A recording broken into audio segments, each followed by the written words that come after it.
ನಾನು ಸಿದ್ದು ಪೂಜಾರಿ, ಮಾನವ ಹಕ್ಕುಗಳ ಸಂರಕ್ಷಣೆ ಹಾಗೂ ಭ್ರಷ್ಟಾಚಾರ ನಿರ್ಮೂಲನಾ ಸಂಸ್ಥೆಯ ರಾಜ್ಯ ಪ್ರಧಾನ ಕಾರ್ಯದರ್ಶಿಗಳಾದಂಥ ಎನ್ ಅಪ್ಪಾಜಿಯವರು ಕಲಬುರಗಿ ಜಿಲ್ಲೆ ಪ್ರಚಾರ ಸಮಿತಿ ಮತ್ತು ಅರಿವು ಕಾರ್ಯಕ್ರಮಕ್ಕಾಗಿ ಬಂದಿದ್ದಾರೆ. ಅವರಿಗೆ ಸ್ವಾಗತವನ್ನು ಕೋರ್ತೀನಿ. ಇಲ್ಲಿ ಕಲಬುರಗಿ ಜಿಲ್ಲೆಗೆ ಏನು ಪ್ರಚಾರ ಮಾಡಕ್ಕೆ ಬಂದಾರ ಅವ್ರ ಬಗ್ಗೆ ಸ್ವಲ್ಪ ಒಂದೆರಡು ಮಾತು ಕೇಳೋಣ. ಹೇಳಿ ಸರ್, ನಮ್ಮ ಕಲಬುರಗಿ ಜಿಲ್ಲೆಗೆ ಏನು ಮಾಡಕ್ಕೆ ಬಂದಿದೆ ಸರ್? ಕಲಬುರಗಿ ಜಿಲ್ಲೆಗೆ ನಮ್ಮ ಏನು ಸಂಸ್ಥೆ ಮಾನವ ಹಕ್ಕುಗಳ ಸಂರಕ್ಷಣೆ ಮತ್ತು ಭ್ರಷ್ಟಾಚಾರ ನಿರ್ಮೂಲನಾ ಸಂಸ್ಥೆ ಅಂತೇಳಿ ಡಾಕ್ಟರ್ ರಾಘವೇಂದ್ರ SR ಅಂತೇಳಿ ಅವರು ಸುಮಾರು 14 ವರ್ಷಗಳ ಹಿಂದೆ ಈ ಒಂದು ಸಂಸ್ಥೆಯನ್ನು ಸ್ಥಾಪನೆ ಮಾಡಿದ್ದಾರೆ. ಮತ್ತು ಇದರ ಜೊತೆಗೆ ಇತ್ತೀಚೆಗೆ ಅಂದರೆ ಒಂದು 2 ವರ್ಷಗಳ ಹಿಂದೆ ಈ ಮಾಹಿತಿ ಹಕ್ಕು ಬಳಕೆದಾರರ ವಿಭಾಗ ಅಂತ ನಾವು ಮಾಡ್ಕೊಂಡಿದ್ದೀವಿ. ಅದನ್ನು ಇಲ್ಲಿ ಸೇರ್ಪಡೆ ಮಾಡಿದ್ದೀವಿ. ಮಾನವ ಹಕ್ಕು ಸಂರಕ್ಷಣೆ ಮತ್ತು ಭ್ರಷ್ಟಾಚಾರ ನಿರ್ಮೂಲನಾ ಸಂಸ್ಥೆ ಅಂತ ಏನು ಪ್ರಾರಂಭ ಆಗಿತ್ತು, ಅದಕ್ಕೆ ಮಾಹಿತಿ ಹಕ್ಕು ಕಾರ್ಯಕರ್ತರ ಒಂದು ವಿಭಾಗ ಅಂತೇಳಿ ಈಗ ಆಲ್ರೆಡಿ ನಾವು ಮಾಹಿತಿ ಹಕ್ಕು ಕಾರ್ಯಕರ್ತರನ್ನ ಇದು ಮಾಡಿದಾಗ ನಮ್ಮಲ್ಲಿ ಈಗ ಸಾವಿರಾರು ಜನರು ಇಡೀ ಕರ್ನಾಟಕ ರಾಜ್ಯಾದ್ಯಂತ ನಮ್ಮಲ್ಲಿ ಸೇರ್ಪಡೆಯಾಗಿದ್ದಾರೆ. ಅದು ಪ್ರತಿ ಜಿಲ್ಲೆನಲ್ಲೂ ಇದ್ದಾರೆ. ಆ ಪ್ರತಿ ಜಿಲ್ಲೆನಲ್ಲೂ ಕೂಡ ನಾವು ಈಗ ಕೆಲವು ಜಿಲ್ಲೆಗಳಲ್ಲಿ ಜಿಲ್ಲಾ ಘಟಕಗಳನ್ನು ಮತ್ತು ತಾಲೂಕು ಘಟಕಗಳನ್ನು ಮಾಡಿದ್ದೀವಿ.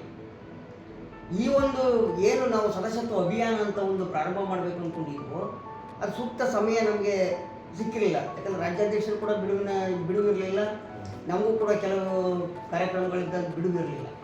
ಆ ಒಂದು ಉದ್ದೇಶದಿಂದ ಇವಾಗ ನಾವು ಪ್ರಥಮ ಬಾರಿಗೆ ಕಲಬುರಗಿಯ ಜಿಲ್ಲಾಧ್ಯಕ್ಷರು ಮಲ್ಲಣ್ಣ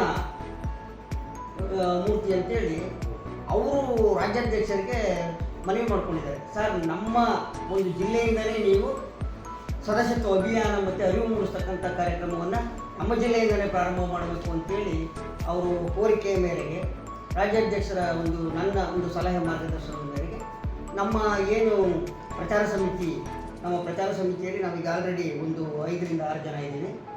ನಾವು ಪ್ರತಿ ಜಿಲ್ಲೆಗೆ ಯಾವ ಜಿಲ್ಲೆಯ ಸಂಘಟನೆಯವರು ನಮ್ಮನ್ನು ಕರೀತಾರೆ ಅಂದರೆ ನಮ್ಮ ಸಂಘಟನೆ ಜಿಲ್ಲಾ ಕಮಿಟಿಯವರು ಆ ಒಂದು ಜಿಲ್ಲೆಗೆ ಹೋಗ್ತಕ್ಕಂಥದ್ದು, ತಾಲೂಕು ಕಮಿಟಿಯವರು ಕರೆದ್ರೆ ತಾಲೂಕು ಕಮಿಟಿಗೆ ಹೋಗ್ತಕ್ಕಂಥ ಅಲ್ಲಿ ನಾವು 2 ರಿಂದ 3 ದಿನ, ಒಂದು 5 ದಿನ ಈ ಥರ ನಾವು ಜನರಿಗೆ, ಸಾರ್ವಜನಿಕರ ಮುಂದೆ ನಾವು ಕರಪತ್ರವನ್ನು ಹಂಚುವ ಮೂಲಕ ಮತ್ತು ಅವರಿಗೆ ಸೂಕ್ತ ತಿಳುವಳಿಕೆ ಕೊಡುವಂಥ ಮೂಲಕವಾಗಿ ನಾವು ಎಲ್ಲರೂ ಕೂಡ ಇಡೀ ರಾಜ್ಯ ಸಮಿತಿಯಲ್ಲಿ ಏನಿದ್ದಾರೆ ಅವರು ಅಂಥವಂಥ ಪ್ರತಿಯೊಬ್ಬರನ್ನು ಕೂಡ ಇದರಲ್ಲಿ ಭಾಗವಹಿಸಿ ಇಡೀ ಕರ್ನಾಟಕದಾದ್ಯಂತ ನಮ್ಮ ಸಂಸ್ಥೆಯಿಂದ ಸಾರ್ವಜನಿಕರ ಅನುಕೂಲ ದೃಷ್ಟಿಯಿಂದ ಇನ್ನೊಂದು ಸರ್, ಭ್ರಷ್ಟಾಚಾರ ನಿರ್ಮೂಲನೆ ಮಾಡೋ ದೃಷ್ಟಿಯಿಂದ ನಾವೊಂದು ಇಲ್ಲಿ ಮಾನವ ಹಕ್ಕುಗಳ ರಾಜ್ಯ ಸಮಿತಿ ಏನಾಗಿದೆ ಈ ಟೋಟಲ್ ನಮ್ಮ ಕರ್ನಾಟಕ ರಾಜ್ಯದ ಟೋಟಲ್ ಎಷ್ಟು ಜನ ಮೆಂಬರ್ ಆಗಿದೆ?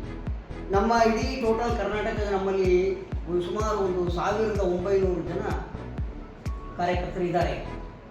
ಬಟ್ ಒಂದೇನಾಗಿದೆ ಅಂದರೆ ನಾವು ಎಲ್ಲ ಜಿಲ್ಲೆಗೂ ಹೋಗಲಿಕ್ಕೆ ಸಾಧ್ಯವಾಗ್ತಾ ಇಲ್ಲ. ಯಾಕಂದರೆ ನಾವು ನಿರ್ದಿಷ್ಟ ಸಮಯದಲ್ಲಿ ನಮ್ಮ ಅಲ್ಲಿ ಜಿಲ್ಲಾ ಸಮಿತಿಯವ್ರಿಗೂ ಕೂಡ ಸಮಯ ಇರಬೇಕು ಮತ್ತು ನಮಗೂ ಕೂಡ ಸಮಯ ಇರಬೇಕು. ಅಂಥ ಒಂದು ಸಮಯದಲ್ಲಿ ನಮ್ಮ ರಾಜ್ಯಾಧ್ಯಕ್ಷರು ಏನು ರಾಜ್ಯ ಸಮಿತಿ ಇದೆ ಅಲ್ಲಿ ತೀರ್ಮಾನ ತಗೊಂಡು ಇಂಥ ಜಿಲ್ಲೆಗೆ ಹೋಗ್ಬೇಕು ಅಂದಾಗ ನಾವು ಯಾರು ಹೋಗಬೇಕು ಅಂತೇಳಿ ನಾವು ರಾಜ್ಯ ಸಮಿತಿಯಿಂದ 5 ಜನರನ್ನು ನಾವು ಆ ಜಿಲ್ಲೆಗೆ ಕಳಿಸ್ಕೊಡ್ತೀವಿ. ಆ ಜಿಲ್ಲಾ ಸಮಿತಿಯವರು ಇವರು ಇಬ್ಬರೂ ಸೇರಿಕೊಂಡು ಅಲ್ಲಿ ಎಲ್ಲೆಲ್ಲಿ ಯಾವ್ಯಾವ ಇಲಾಖೆಯಲ್ಲಿ ಮತ್ತು ಸಾರ್ವಜನಿಕರಿಗೆ ಏನು ಸಮಸ್ಯೆ ಆಗ್ತಿದೆ ಅಂತಕ್ಕಂಥದ್ದು ಆ ಸಾರ್ವಜನಿಕರಿಂದ ಮನವಿ ಸ್ವೀಕಾರ ಮಾಡೋದು, ದೂರು ಸ್ವೀಕಾರ ಮಾಡ್ತಕ್ಕಂಥದ್ದು, ಸಂಬಂಧಪಟ್ಟ ಅಧಿಕಾರಿಗಳಿಗೆ ಮನವಿ ಮುಟ್ಟಿಸ್ತಕ್ಕಂಥದ್ದು. ಮತ್ತು ಒಂದು ವೇಳೆ ನಮ್ಮ ಒಂದು ಇದಕ್ಕೆ ಅವರು ಇದಾಗಲಿಲ್ಲ ಅಂದರೆ ನಾವು ರಾಜ್ಯಾಧ್ಯಕ್ಷರ ಗಮನಕ್ಕೆ ತಂದು ಮುಂದಿನ ಕಾನೂನು ಹೋರಾಟ ಮಾಡ್ತಕ್ಕಂಥ ರೂಪುರೇಷೆಗಳ ಬಗ್ಗೆ ನಾವು ಒಂದು ಪ್ಲ್ಯಾನ್ ಮಾಡಿಕೊಂಡು ಅದ್ರ ಮುಂದೆ ಹೋರಾಟ ಮಾಡ್ತೇವೆ. ಪ್ರಥಮವಾಗಿ